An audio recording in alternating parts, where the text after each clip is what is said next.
Can you hear me?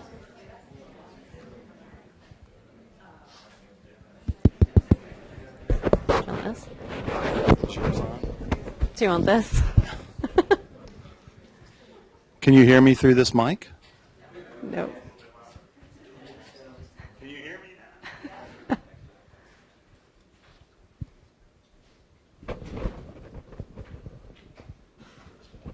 They're working on the mic. This will probably reach you.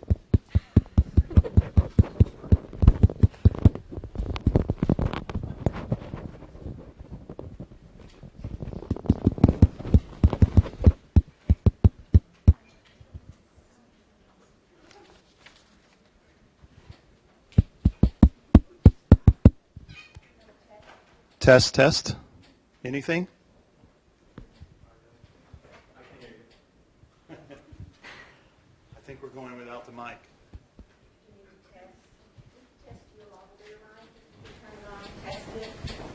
On this one?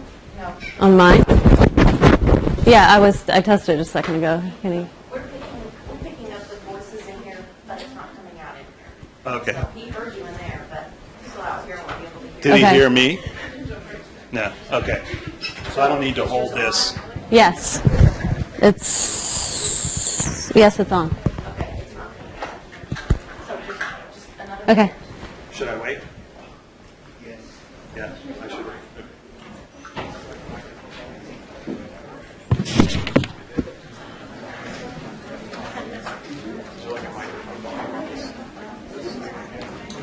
I assume this is going straight into this.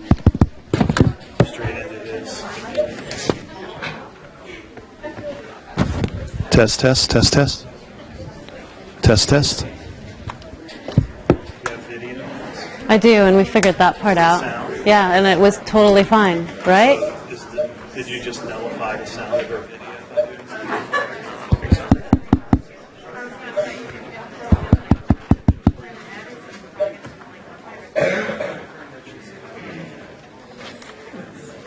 Never ran into this specific problem.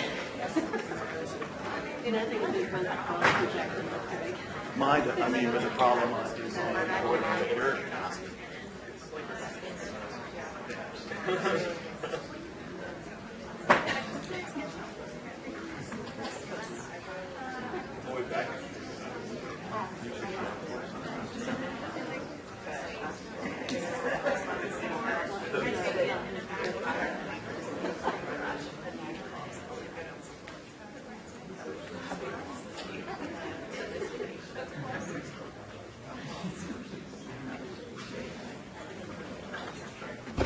Hello, hello, hello, hello.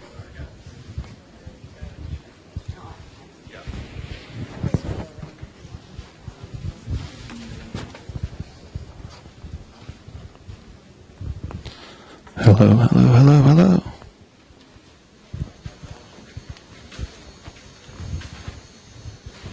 I don't know if he's working on it.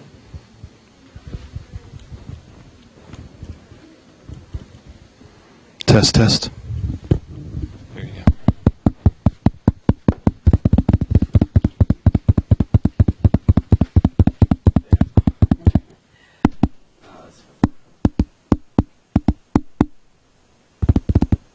He's picking up both mics in here.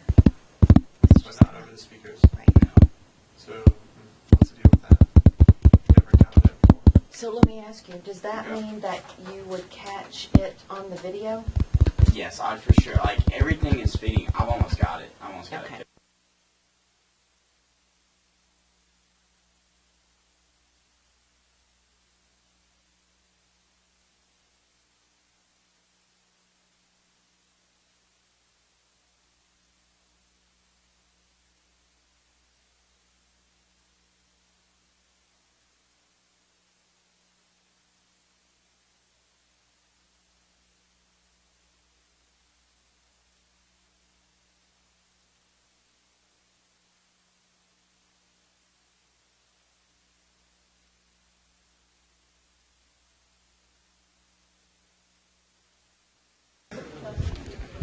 Testing, testing.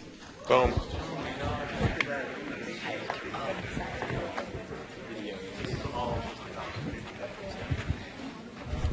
Okay.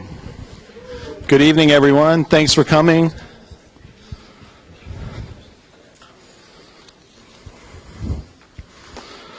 All right, let's get started. Tonight's lecture is part of the Robert B. Church Lecture and Exhibit series that was started here in the college in 1974. It's a very successful series, as evidenced by this semester, this year's lectures, but also a long, long tradition of bringing important voices to the college.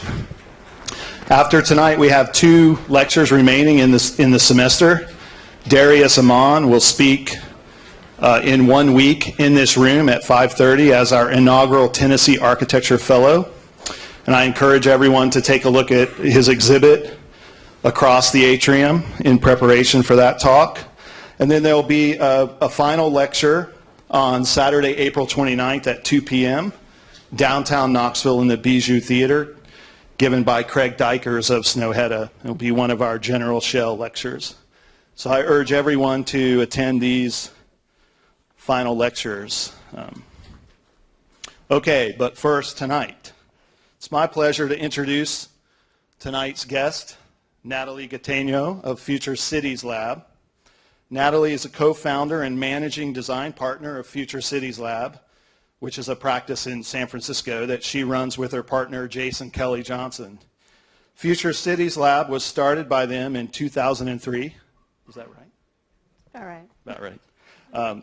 To explore the intersections of art and design with public space, performance, advanced fabrication technologies, robotics, and responsive building systems.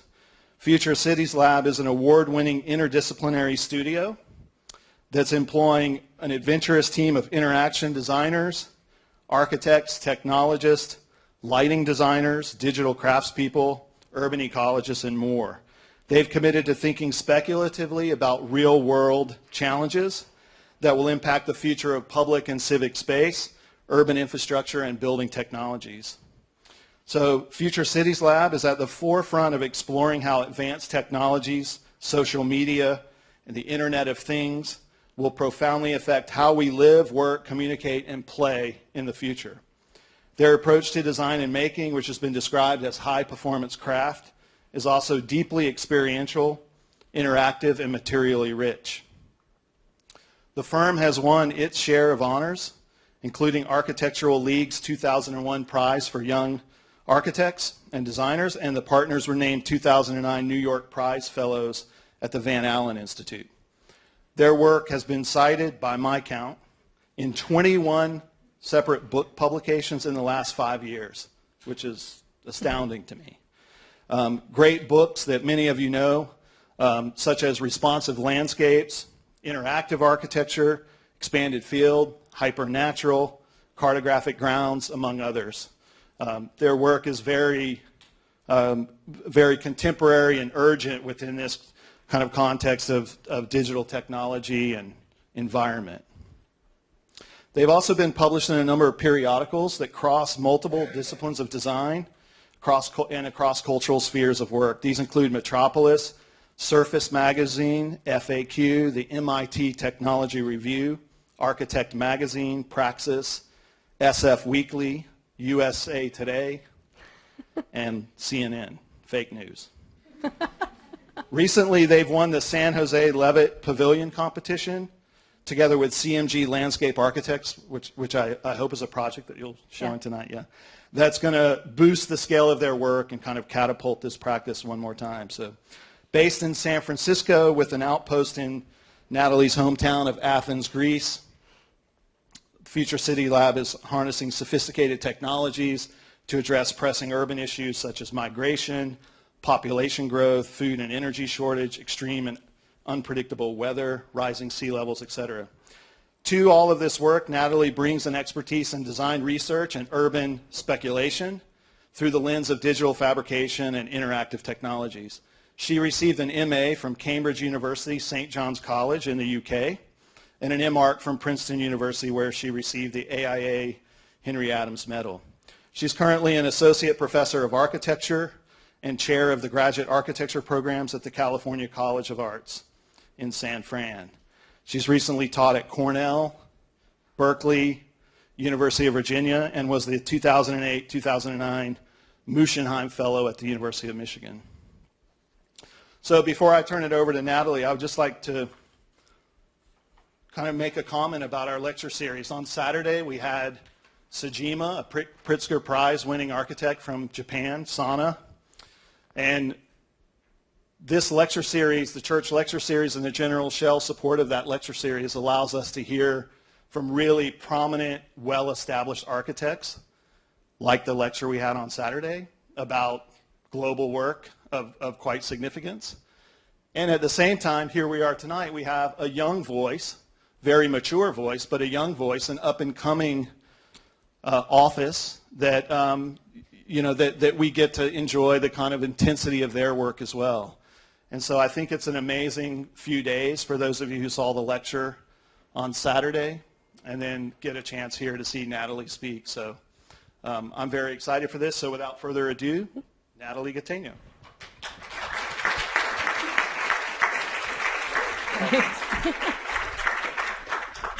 Thanks, Jason. You guys can hear me okay? Thanks for that very generous introduction. It's really, really great to be here. I would like to thank the lecture committee and the college at large for hosting me here. I've had a really great, I guess it's 24 hours officially as of maybe about 10 minutes ago. So I've got a chance to visit the city, visit the Fab Lab, and really get a sense of the place, which is why I really enjoy doing these things and actually kind of showing our work to you guys. So as a result, I was just telling Jason, I kind of injected a bunch of slides like between yesterday and today. So and kind of just looking at the work that you guys are doing and trying to kind of figure out like other kind of bits and pieces of what we're up to that you may find useful and interesting. So I have a kind of I wanted to start off by giving you a sense of what we do and the kind of work and the kind of issues that we like to engage in, and then show you a little bit of a kind of wide range of work and hopefully kind of tie a lot of that together at the end. But as Jason mentioned, we're a small design and digital fabrication studio located in Dogpatch of San Francisco. So for those of you who know San Francisco, that's south of Market.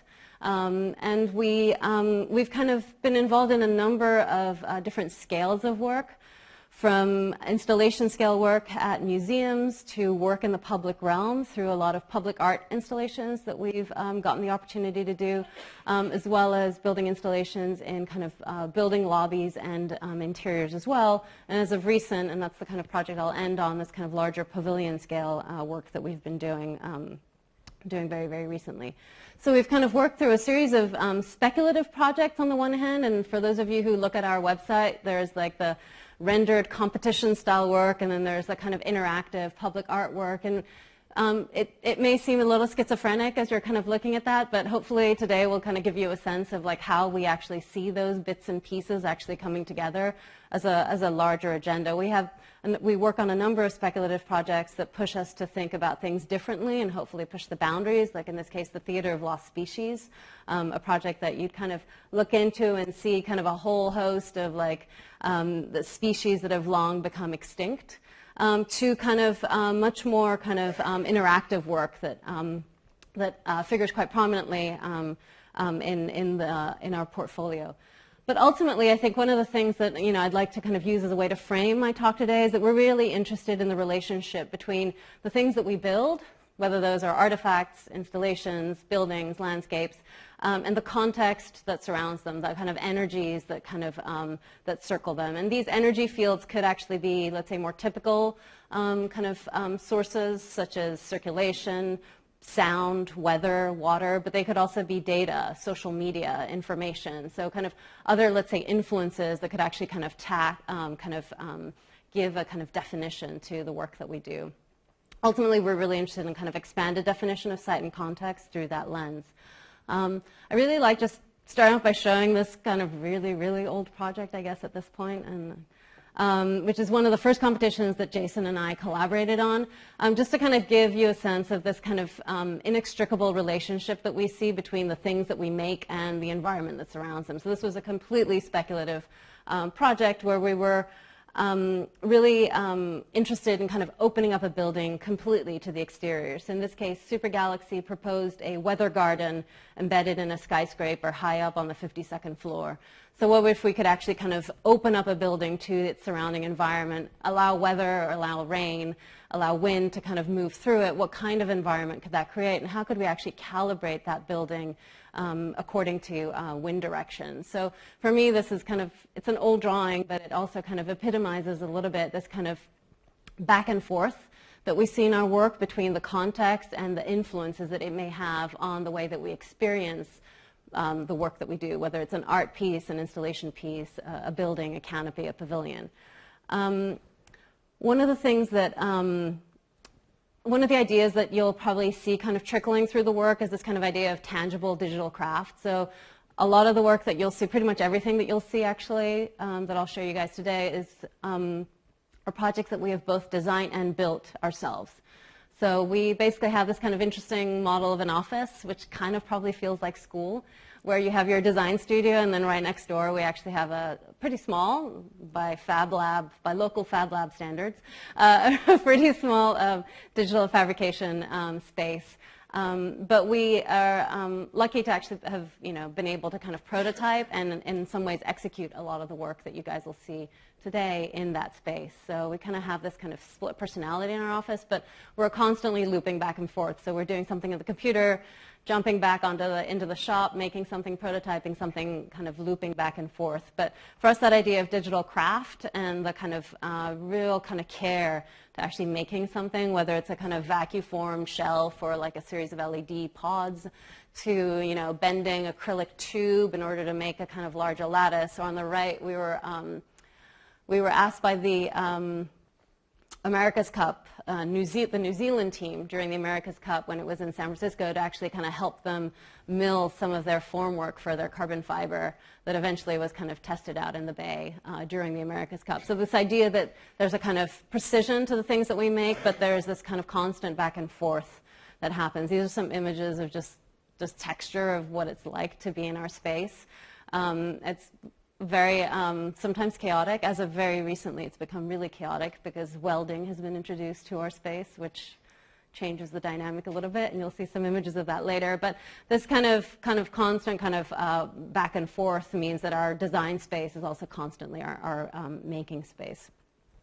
Another kind of set of ideas that we're really kind of compelled to kind of test out are these. Let's see if this works.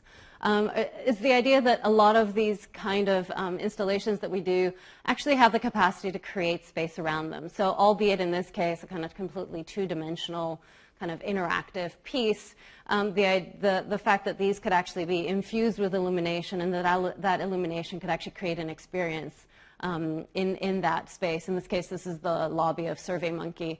It's an installation we've recently kind of completed that basically takes their survey data globally and actually kind of remaps it in kind of 6 different versions, 6 different representation techniques on this.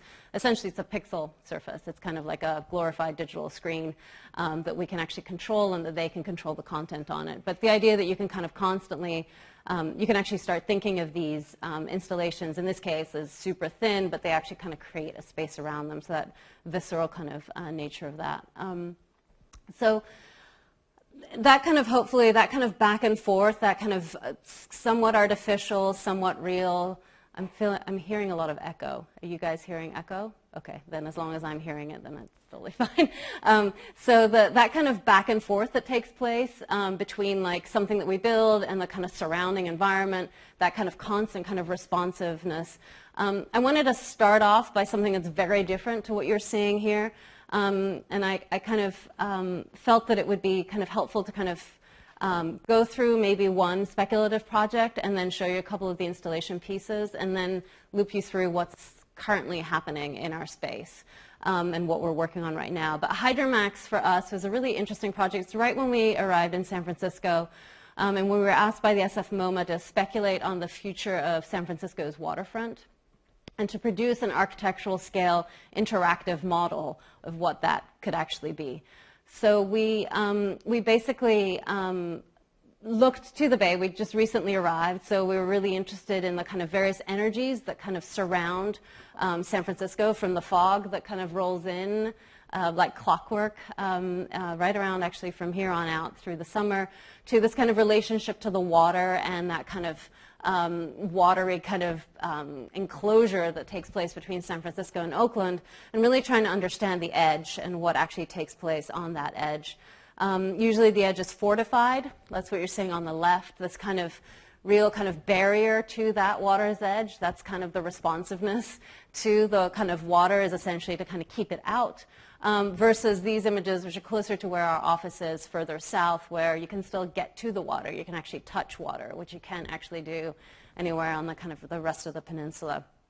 So for us, there was a kind of stark difference between these two kind of sides, and we're kind of looking at like future projections from about the kind of relationship of San Francisco to water.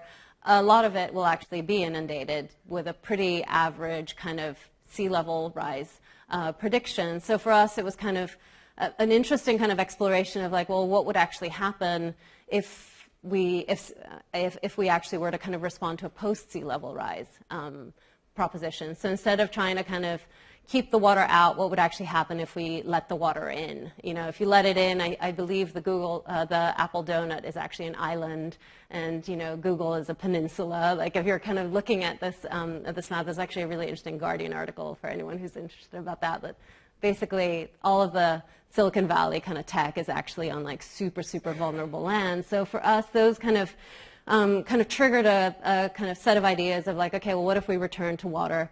What if San Francisco returned to being a kind of city that had a series of piers, connected it back to its water? These are what we call the Hydra Max Piers, that essentially become large-scale fog harvesting devices. The roof kind of opens up to the sky to basically kind of lifts up to the sky to kind of capture the fog and the moisture at certain times of the day, lowers down to shade at others.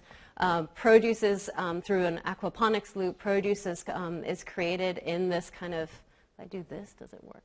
Okay. Produce actually kind of is created in this kind of upper kind of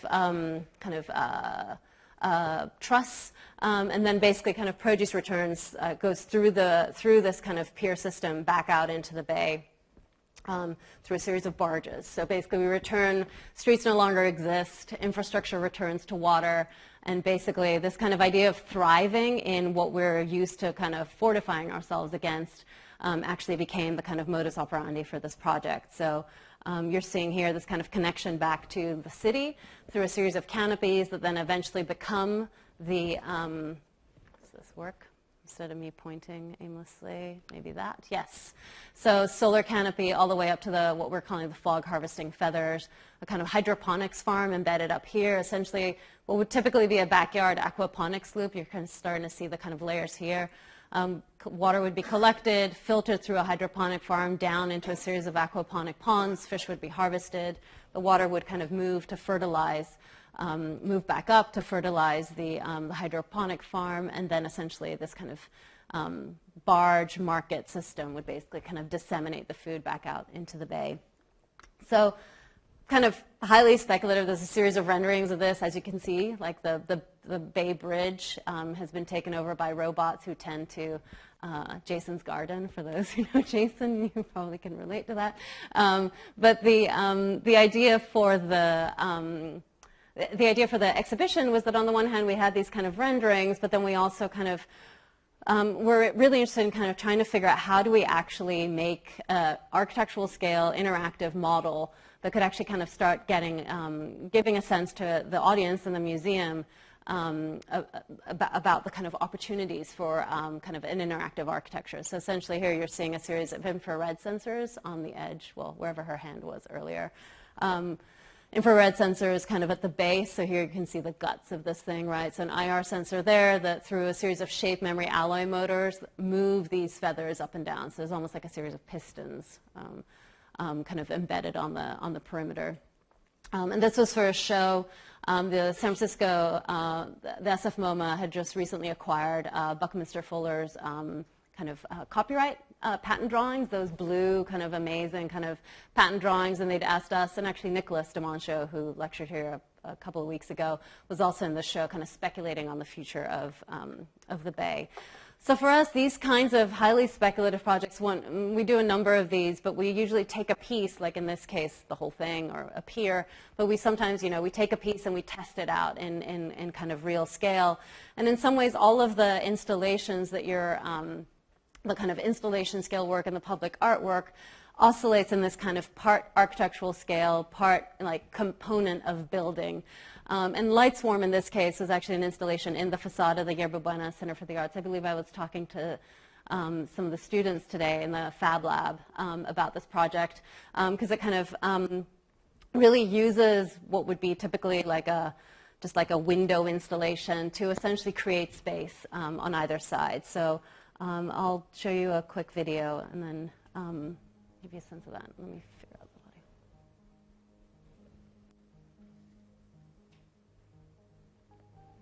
So it sits in this kind of really, like we basically had 4 inches to work with. Usually they would basically have a series of murals in it. And we're really interested in how you actually kind of take sonic information in a city and translate it onto this facade, and how the facade could essentially respond to data.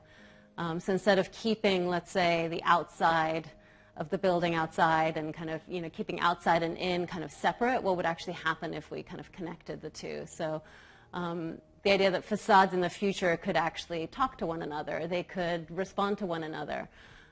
So Light Swarm kind of tries to kind of go through that loop and connect the two sides. It's a lobby space right on Yerba Buena Gardens, really close to the Moscone Center, where all the San Francisco conventions take place. So a series of sensors are embedded in the facade, what we call like spiders, and then basically a kind of swarm of light is attracted to the loudest sound, and that may be me clapping my hands like at the base of it, or a big party on the inside of the museum, or a train kind of moving by. And that kind of constant feedback loop between inside and outside became a kind of big part of the life of the building in the end, and both activating the interior of the space, but then also the exterior. It's a pretty hybrid, and you'll notice that in a lot of our work we use multiple different kinds of digital fabrication technologies. We embed 3D printed parts in laser cut pieces, mill parts. So you'll see that kind of hybrid nature in making that we work through. So the kind of the interesting thing with Light Swarm for us was the fact that we essentially had created a large-scale facade that we could control and ultimately also hack. So one night we actually hacked our installation and created we got to know the guard pretty well, and we basically reprogrammed the facade, and we were basically kind of able to give it different personas. From motion-based interaction, where someone could actually track someone moving up and down that stair, from the interior of the building to camera tracking on the outside.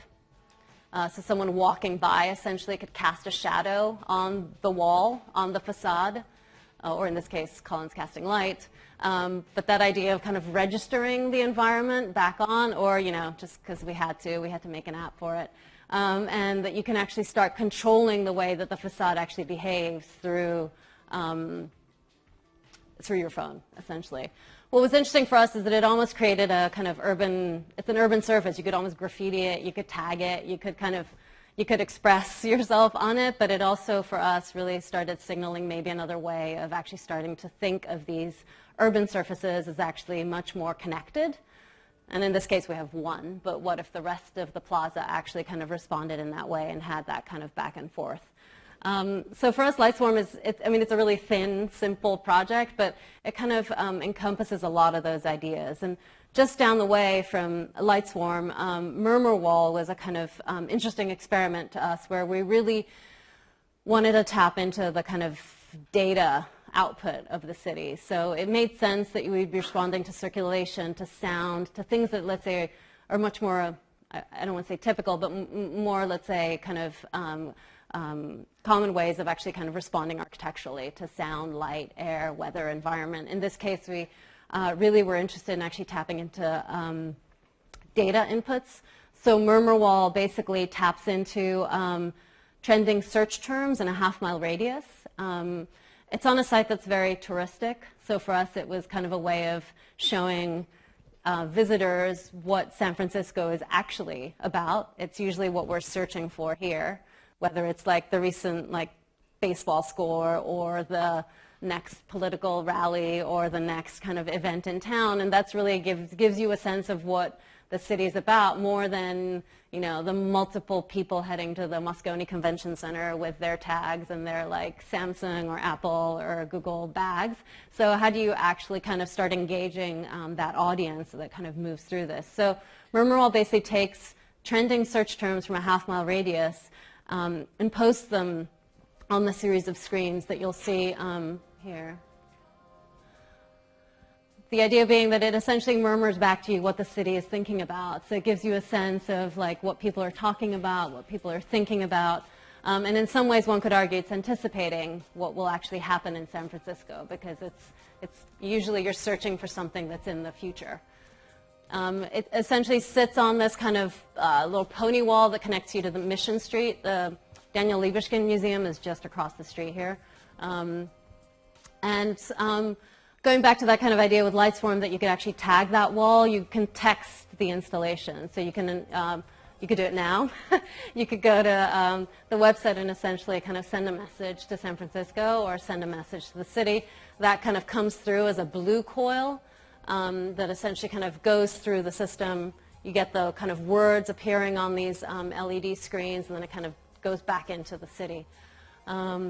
So the idea for us with Murmur Wall is that in some ways it just kind of, it shows you what people are thinking about, but then you also have the ability to leave an imprint. And that's kind of for us something that we've been struggling is the wrong term. We've been kind of experimenting with and trying to figure out, well, with all, digital technologies are very much about a personal kind of touch on that technology, and how do you translate that in this scale. So here you're seeing the kind of installation, the pods are where those guys are standing, and basically you can almost think of it as like a pixel of light that kind of starts on this side, it kind of coils through, it hits one of these pods, you can see that text kind of emerge, and then it kind of moves away. And these pods are entirely 3D printed through a series of different kind of parts with the screens embedded in it. It's entirely outdoors. It's been rained on a lot this year. It's been interesting to see how people react to it. I mean, that one's probably a bit exaggerated, but it kind of has to be included in the deck, right?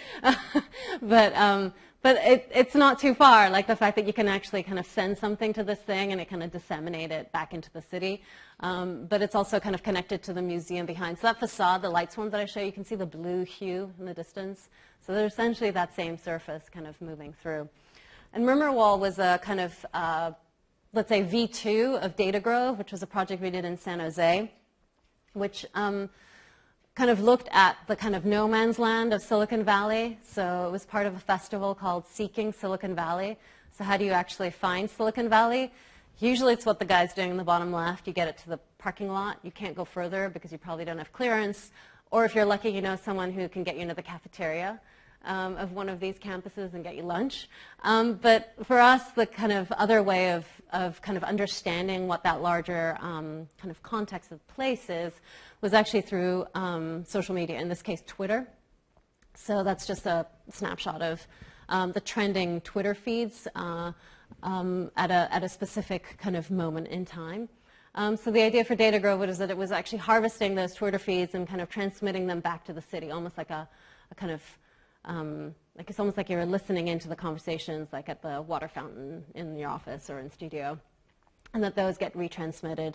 So here you're seeing some of that similar kind of language of the lattice. There's a stainless steel lattice and an acrylic tubing with these kind of pods. So this is 2 years before Murmur Wall, but just to kind of, and you'll see this kind of geometry and this kind of material tectonic appearing in a couple of other projects. So just to give you a sense that it's something that we're kind of working through, and we kind of use these projects to kind of permutate through and kind of figure out different versions of material kind of strategies.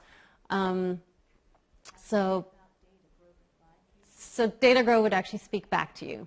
So it would whisper back to you, like you would hear this kind of robotic voice asking you, have you heard about San Jose? Have you heard about Easter? What's coming up today? What day of the week is it? NASA Curiosity. I think at that point the Mars rover had landed, right? So it was like you kind of get a sense of like the kind of back and forth between a kind of city and in some cases some really trivial things, but in other cases some pretty important things as well. So we were basically kind of harvesting that information and then just through text-to-speech technology that basically just kind of transmitted back to you. What was interesting with this project was that as we were installing well, there was this kind of like during the daytime, there was a kind of mostly television and like whatever was in the news at the time, and then like at around dinner time, it was just like the shows, and you'd hear like, you know, Kim Kardashian's name and Justin Bieber would somehow appear there frequently, to our great chagrin, because we were like, this is going to show the pulse of the city and what everyone's talking about.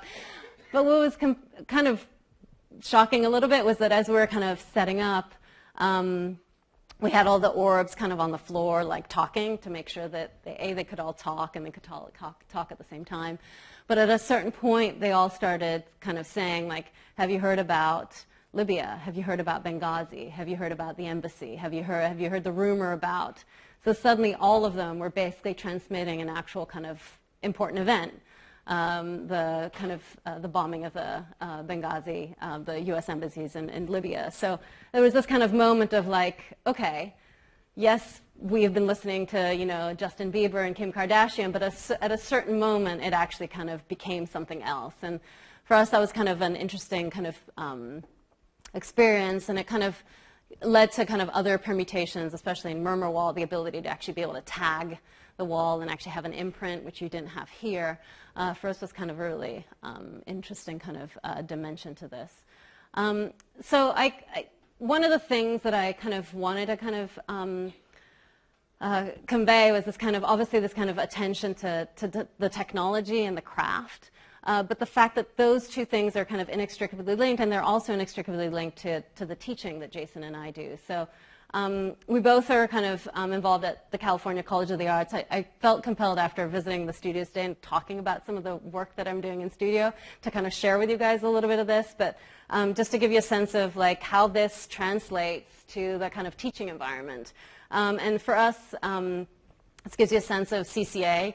That's our main nave space, but a lot of these kinds of ideas of craft and technology and that relationship between the two are things that we kind of work through in our curriculum through advanced studios, but then also through a lot of the core kind of work that we do. So this is kind of some of our first year work where students are kind of trying to figure out how to make things out of different materials, to kind of you know, speculating about drawings, speculating about possibilities that could exist in those material explorations, and really kind of engaging the kind of relationship to San Francisco, and that kind of back and forth that we have with the tech industry there. But also kind of pushing the boundaries of what kind of, you know, I was looking at some of your integrated, no, you have a different name for it, integration studios, right? So that kind of idea that the integration studios actually could potentially have the capacity to kind of, in this case, test materially through partnerships with Chrysler and Associates, or a local fabricator, or in the case of the studios that Jason teaches, to really kind of push some of the speculative, more robotic-based stuff that we do through kind of working with students. So on the top left-hand, you can see his creative architecture machines.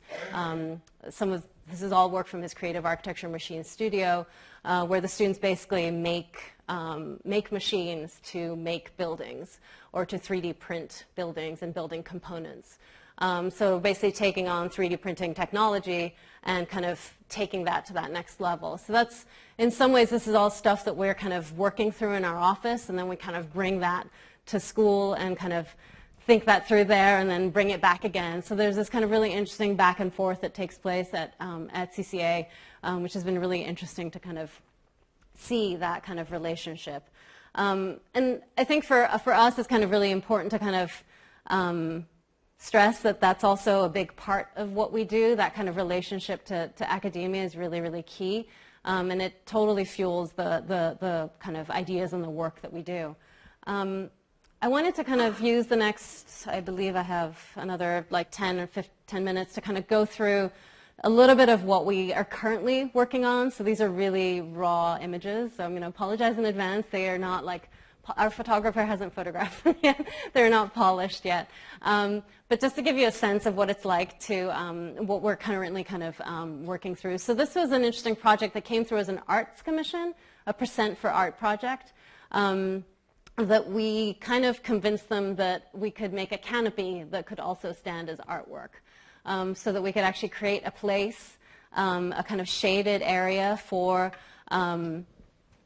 in this case, it's this kind of development that's kind of around and kind of has this public space in the middle to really kind of be able to create a place for that, for the people visiting the site to actually be able to kind of sit in a shady spot. So these are those kind of initial renderings, which are completely out of date and now seem completely fictitious and virtual, because this is what's happening in our office right now, like literally right now. So we're basically welding the entire canopy in our shop space. But in order to make this structure and this geometry, this is the jig that we actually had to build. So the jig is actually bigger than the thing that is actually kind of going to be created out of it. It's essentially it's the inverted volume.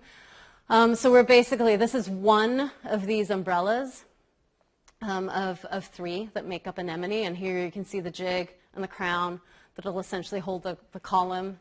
Here's us kind of trying to figure out how to make the jig and what the stresses that would actually have to be, we essentially bend these, put them in place, weld them, and then kind of remove them, take them to our powder coater, and they just returned yesterday. So I haven't gotten an image yet of what they look like, but they're about to be installed in the next couple of weeks. So that kind of, for me, was interesting to put these two side by side yesterday.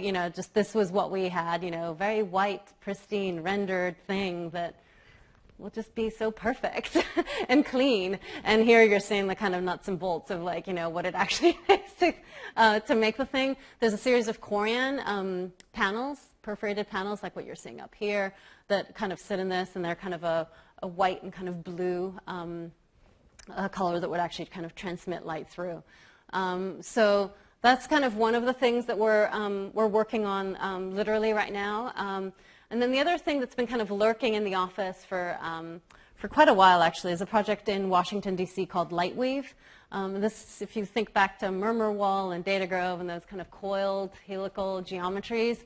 So in this case, we were asked to respond through a kind of RFQ and then an RFP and then another RFP that was kind of situated north of Union Station. So that's Union Station.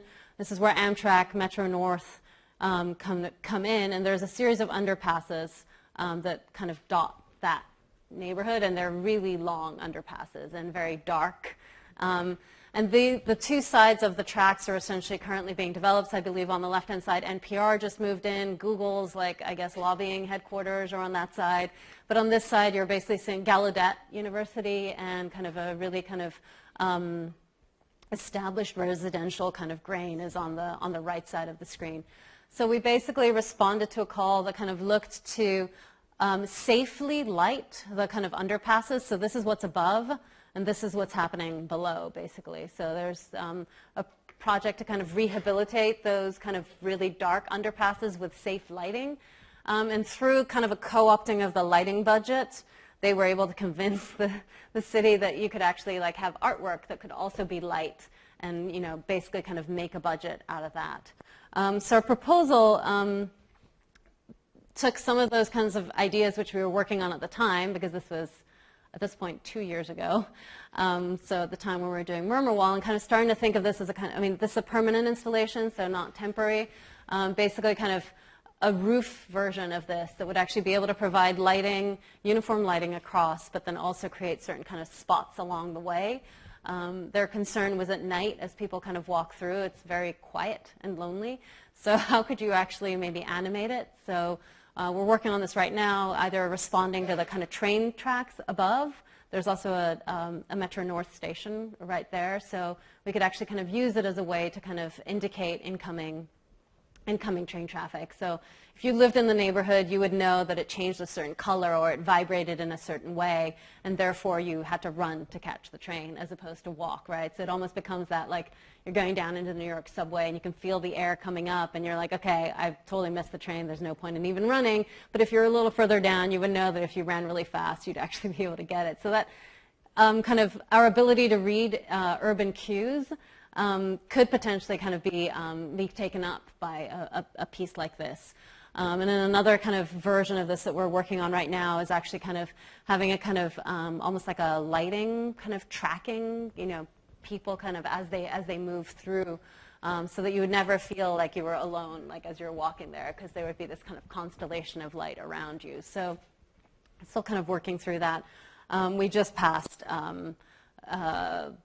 the Federal Commission of Fine Arts, so essentially anything that goes on the mall has to be approved by the same board that we had to kind of go forward to actually put this in place. So it's a really amazing local organization called NOMA that actually kind of like a Friends of the High Line kind of organization that's kind of spawned a series of 4 projects that will take place eventually in this kind of area. And here you're seeing the way these kind of geometries kind of dot the 2 sides of this kind of underpass. And then this is a kind of full-scale mock-up that we have in our office with a kind of initial interface to try and figure out how we're going to calibrate it and how we're going to kind of leverage interaction, maybe to change color, so that's what you're seeing on the top, or maybe to kind of change intensity and kind of lighting as you move through this. And here's the foggy view or the winter view, I should say, of the foggy view. And that should go into, we're going to be breaking ground over the summer on that. So the foundations are about to be, the steel's supposed to go in very soon. And this is the last project that I have to show you guys, is really new in my head. So actually, I don't actually think I've actually talked about it yet because we didn't actually know that we had won it. So it's a competition that we entered with CMG landscape architects based out of San Francisco for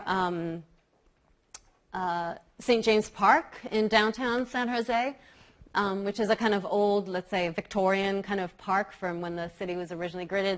They've still kind of maintained this kind of like quorum of a kind of more, let's say, European-style garden with like the kind of governmental, institutional buildings around it, the churches, the schools.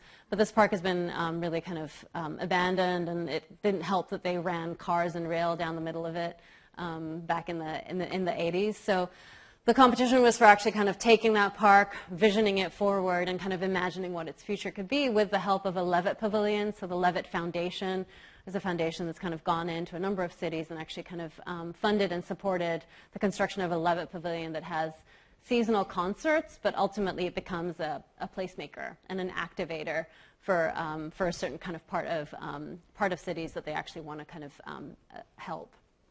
So we were brought in just for the kind of pavilion piece. It's a large team with a number of kind of consultants involved, but we primarily worked with Arup in San Francisco to kind of develop the pavilion. And the main kind of driving idea here was the fact that the pavilion only holds a concert, 10 weekends a year during summertime. What happens the other however many weekends are left after that, right? So, and during the weekday when people basically are just using it as a lunch spot. So for us, the main kind of, let's say the kind of main idea was that the canopy essentially became a shade structure for the park. There's nothing that obstructs the view. It's essentially a plinth and a canopy. So it becomes a place for other things to happen aside from the Levitt Pavilion. It becomes a place for you to sit down and have lunch, to have a yoga class, to catch your breath as you're walking your dog. It basically becomes just a kind of protected space. And when the Levitt concert comes in, which is great, it's the reason why it exists there, so it obviously has to cater to that, it can transform through a series of green rooms that are like tucked around it and underneath it to actually kind of make the make the concert happen. But for the majority of the time when it's sitting vacant with no giant band taking over, how does it actually become part of the urban fabric? So you're seeing a kind of fritted glass kind of roof kind of material, and then a kind of steel tube kind of truss that kind of grows out of the ground to support these canopies that then extend back out into the landscape. So we're kind of hooking into the larger, let's say, landscape that CMG had kind of envisaged of these like multiple kind of paths that kind of circle and kind of meander through the larger park proper. So this idea that it could host like a series of different events when it actually isn't in use for a kind of a Levitt kind of event, or it can actually be taken over by movie nights in the park without it having to essentially kind of transform too dramatically, was a big part of kind of our idea for it. And then here this has been an interesting process because it's kind of gone through a lot of community, a number of community presentations. The community was heavily involved during the competition process, during the Q&A process, during our presentations, so it's a very active kind of community. And for us, it was really important to engage our engineers and our kind of consultants really early on in the process. So in this case, working with Arup Acoustics to kind of figure out how, that's the main question that the neighbors have. Will this be loud for me, and how will you make it not be loud? So kind of working through kind of a directional sound system, kind of starting to kind of do the kind of initial kind of stress test to figure out if we could actually build the thing for the budget that we were saying that we could do. And on the left-hand side, this kind of idea that it technically could, it doesn't become invisible, but it essentially becomes part of the larger path infrastructure. So it's not something that kind of lands and becomes the building itself, but it actually kind of tries to kind of integrate within the kind of larger park system. And then finally here you're seeing the kind of daytime guides for this, because that's one of the things that we thought was really important, was that it wasn't just the kind of nighttime concert venue version of it, but also during the day, how does it actually kind of become a placemaker? How does it kind of allow these kind of other functions to kind of emerge around it? So we're very excited, slightly daunted, but also very, very excited to be kind of working in this scale and in this direction. And for us, I think one of the interesting things in terms of like this kind of scaling up of the work is this kind of constant kind of understanding of the context that we're actually working within, whether it's in this case kind of working with CMG to kind of really figure out how this kind of lattice structure could kind of embed itself to the park, or in our kind of larger, our other kind of larger installations where we're really looking for that kind of back and forth. We really feel that our work only survives through that kind of reciprocal feedback that happens with its environment, whether it's at this scale through like path, circulation, program, or at the scale of, a digitally driven kind of installation, tapping into local data, that kind of back and forth for us really kind of speaks to a kind of design process that embeds that feedback loop in it. And this is the kind of tie back to Hydra Max, the first project that I showed you guys, with the piers and the kind of flooding of San Francisco. But that kind of idea that a city essentially is could potentially and is an ecology of things, but it could also be a technological ecology as well, that you could actually have buildings speaking to one another, facades communicating to one another, that there's this kind of, this feedback loop doesn't have to happen between the structure and its environment, but it can also happen between one structure and another. And for us, that's kind of, we're nowhere close to that yet. But that's how, for us, these things kind of daisy chain and tie to one another. They're not necessarily like, some of them may seem tangential, but for us, they kind of go back to that kind of initial idea. And we'll see how we can take it with, a canopy and then hopefully a pavilion in the near future. So thank you very much. I look forward to hearing your questions.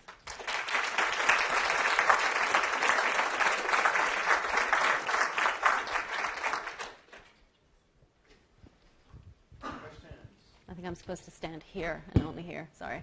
So I'm going to try to get this microphone around, but it doesn't work. Hi, thank you for that. That was Really excellent. I had a question about, I guess it was the Data Grove project, and I feel like this is really loud, and I didn't It's really not. need it.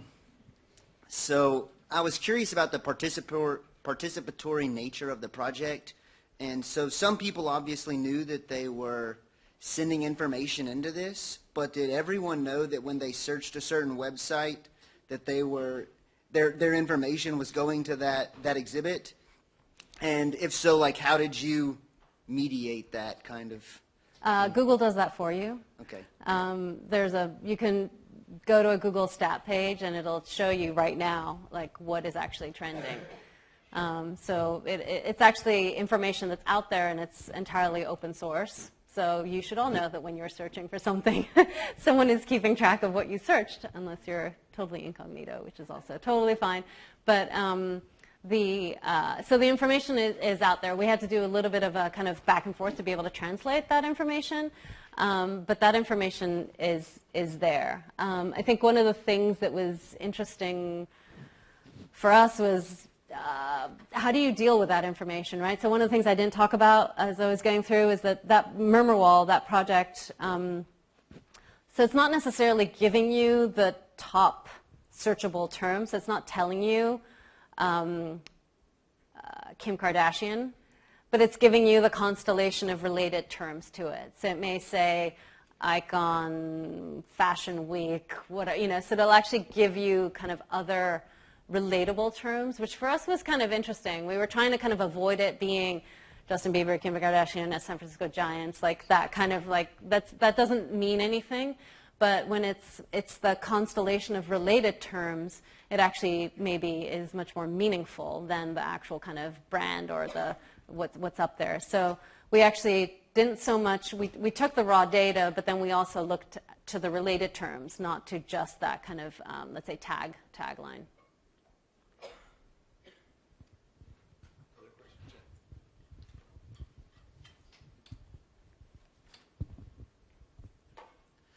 Thanks for the great talk. So there's a really beautiful materiality and digital workflow with the work that you do. So they both work together really well.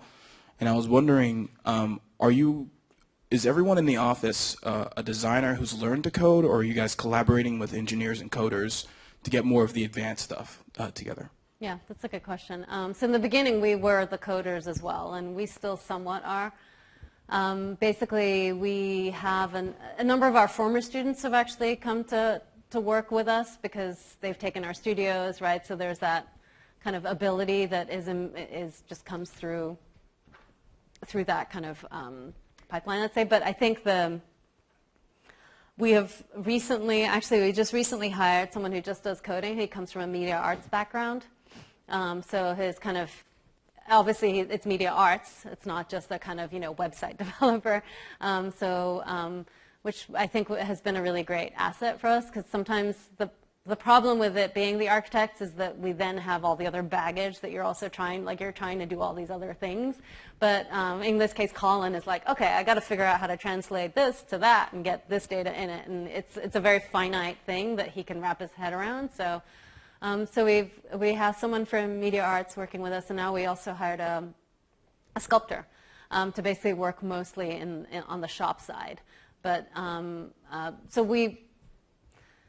up until I would say about a month ago, we were primarily architects, basically with this kind of other interest, and we would pretty much do everything. I mean, we do all the electronics, all of that stuff. So, but we, as of recently, have kind of hired a couple of people to kind of take parts of those and grow them, because we understand that there's only,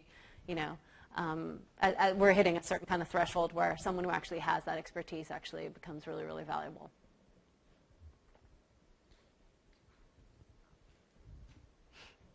Thanks, Natalie. That was really, really enjoyable. And what I really appreciate about your work is that while it's primarily installation and certainly interactive, the pieces are activating the people around them, which is really, really great. I'm curious if you have given, the very first drawing that you showed, the older drawing, and then the work that you did with the piers, do you intend to have this pavilion produce some kind of data output that either responds to actions happening in the park or environmental issues going on in the area? We thought about it. You're seeing literally the competition board, so we kind of it's the pitch, right? So you got to do the thing you got to do to get there. But going back to the pier, I mean, that roof is essentially one of the piers. I mean, it's essentially a micro version of what we had developed for Hydra Max. And we're basically, I mean, yes, it's not moving and it's not going up into the sky to collect fog, though if we could, we would.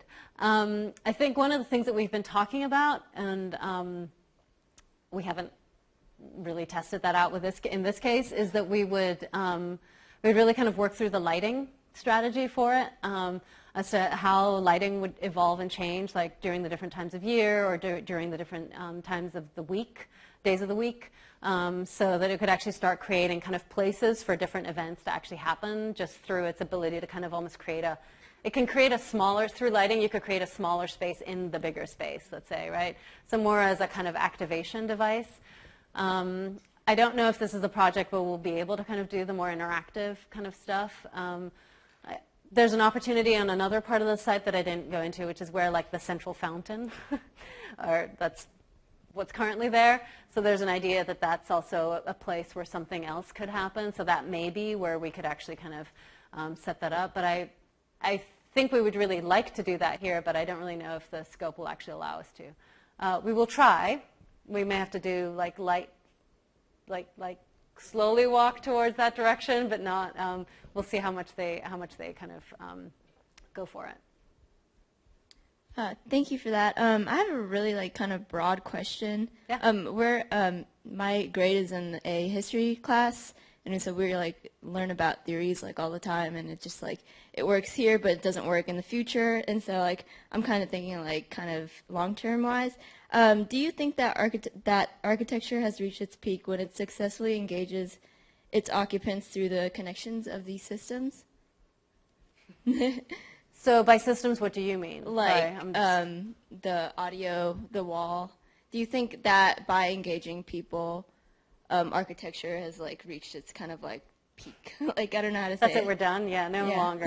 You can be a sculptor and a media arts major, but don't even bother. No, I don't think you can do this without architecture. To tell you, I mean, architecture is that kind of thing that actually brings all of those bits and pieces together. It actually is the thing that ties them together. Without that, there isn't the kind of substrate for a lot of this. And also I think for us, in some ways, this has been a foil to do architecture. For us, this is architecture. And we have been fortunate enough to be able to kind of pivot a little bit, to be, pivot a bit into the art, to be able to kind of bring it back into architecture. It's just timing, where we're with our lives, the kind of projects that we get. But architecture is such a kind of it's such a kind of broad discipline in some ways, but it also kind of allows you to kind of really bring some of that, bring those systems together, but also create a space where those can actually be experienced. And that kind of spatial, kind of visceral, experiential quality that gives you, I feel, is important. I have a second part. Do you ever think that it can be something that can be exploited against us, like capitalism? Like what? Capitalism? Yeah. Keep going. No, that's it. How dystopian are you really going to go here? I mean,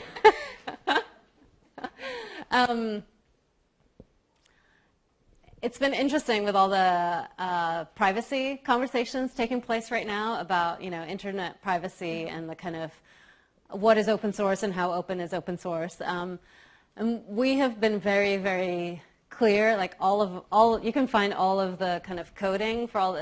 For us, it's all open. We're very kind of readily available to kind of disseminate that information, and we feel very clearly about taking that and returning it in that same kind of form. But I think your question is interesting in light of a lot of the conversations taking place right now, where we've been a little bit in two minds. Like I didn't show any of that stuff, but we've been doing some work for like SurveyMonkey. I showed it a little bit earlier. Bitly, kind of Uber, like tech companies where we're kind of pulling in their data into some of our installations. And for us, that's been a really interesting experiment to kind of see how far we're willing to go with this, right? And at a certain point when you don't own the data or someone else owns that data and they can control that data that goes through the artwork, we've had some really interesting debates in the office about that, because I don't really know. I think it's problematic, but I also know that we have to do it to be able to respond to it. So I don't think it's like a no, never, ever. I want to figure out how to do it and do it productively. And I don't know how to do that yet. But your question's great, and because we're totally aware that that's a kind of that's something that we're all going to have to deal with one way or another. But for us, it's kind of coming to the forefront, especially in terms of like what kind of information we're using, where is it coming from, who gets to see it, who's included, who isn't included, who's excluded. Like all of that comes to the forefront. So, Thank you. Any other questions?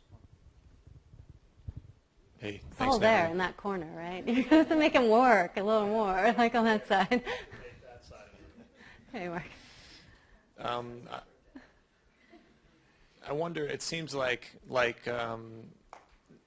things get developed at a kind of gadget scale or a body scale at most. It seems sometimes, but I wonder if, like, since you guys are in San Francisco, are there people in the tech world that care about the architectural scale, that want to collaborate with people like you? Like, are there people that want to do this not at a kind of art proposal installation piece scale, but are like actually interested in developing things at an architectural scale?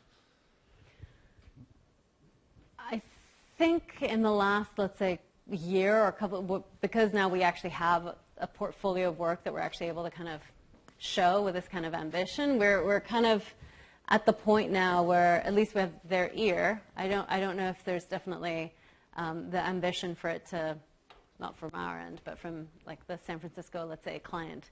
And the tech industry, I mean, I'm sure you guys have all heard this, like there's this kind of interesting juxtaposition where in San Francisco, like the tech industry is like doing the most cutting edge, innovative, technological things, but when it comes to the built environment in San Francisco, we still love the Victorian, and we still, you know, kind of the city has that kind of, let's say, older grain to it that has really kind of persisted. That's been changing, though. The last couple of years in San Francisco, there's been a number of new buildings by, let's say, more well-known architects, kind of actually one that you will probably see on, when is Craig Dykers coming? In a couple of weeks, right? The SF MoMA, right? So things like that have kind of spurred that conversation about innovative building in, you know, a city that has a historic kind of core to it in some ways. So I think that's on the horizon. No one has approached us and said, yes, I want this to move and catch fog, because, and here's like $1 million to figure out how to do it, right? So I think for us, the collaborations that have been really interesting with that tech industry is actually on the technology side. So the motors that we use to kind of power our like moving canopy were actually patented by an engineer who just happened to, like, we just happened to connect with and works for NASA. And he's like, oh, I'll give you a bunch of these motors because they're just sitting around here. We've developed them, just put my name on it, and that's totally fine, right? So it's more through the technology that we've been able to get that kind of, let's say, cutting edge relationship than it has been at the building scale. But I do feel all kind of positive that that's in the horizon. Any of my friends on this side have a question? No pressure. He's suffering. I have one, and then maybe we'll make this the last one. One of the aspects of your work that I've long admired is that there's a kind of assemblage here between, you know, an engagement with technology and digital technology and responsive technologies, and a really, I think, clear formal agenda. And so when you said earlier that you admitted to maybe recycling the Hydra Max for this, like that further evidences, I think, that connection. And I think that's more rare than it is prevalent in terms of people engaging, on digital culture. Mm-hmm. So how aware are you guys of that formal language and the kind of preponderance of the formal language? And how much do you discuss it, or do you shy away from that conversation? Or, I'm just curious about the tension, in a way, the productive tension between those two projects that seem to be advancing together here. Mm-hmm. No, I mean, I think for us, it's very much a kind of back and forth. So we'll, get the initial kind of, call. We'll kind of pull out like the bits and pieces of it that we're interested in responding to. But then ultimately, we're kind of sitting down, kind of collaborating, trying to figure out like, okay, someone's sketching, someone's trying something on a digital model, someone's making something in the shop and kind of coming back. But the formal kind of aspects, I think, and the let's say the bits and pieces of DNA, formal DNA that you're threading through, and I'm completely open to, that's kind of how we work a little bit. Like we're like, okay, well, is this about taking something that we've done before and kind of scaling it up, scaling it down? Is it a different tectonic? Is it a different material? But in all true, just full disclosure, these are all competitions. Like we're going into them blindly, pretty much every single one of the things, that I'm showing you. So we kind of you have to pull something together. Like there's a bunch here that don't look like things that we've done before, but we haven't won them. So it's like, so maybe there's something about the client, yeah. But so there's a speed that we also have to kind of move through this, and that's kind of been a really interesting kind of exercise for us. Like how do you invent? Like I believe this past summer we had 10 RFPs that we had to respond to. How do you respond to them? Still maintain a kind of core idea, which we feel really strongly in our work. We need to know what we're doing and why we're doing it. This is not form for form's sake, but there's an idea about how that actually kind of responds to its surroundings. So I think it's, to a certain extent, the result of the fact that some of these, especially the kind of last couple that I showed you, are kind of part of a competition-driven kind of process. But I think it's also kind of us trying to test out some ideas along the way. So we can, test the coil and lattice thing that now needs to be permanent. So it can be made of acrylic. It's got to be something else. Is it glass? Gosh, how do we make a lattice out of glass? So we're kind of trying to figure out materially how to also kind of evolve some of those geometries. And that's been a really kind of interesting thing for us. Like the fact that we're welding is only because we have been hand bending lattices up until now, and we're like, oh yeah, we could totally do this. Let's give it a try and see if we could actually weld this geometry. So it's an interesting question, and we haven't, like for me, this is kind of the fact that it tracks back to Hydra Max, and we consciously we had that moment where like, oh, this is just like Hydra Max. Like then the kind of logic made sense in some ways. So I think it's just through dialogue. Great. Thank you very much. Thanks, guys.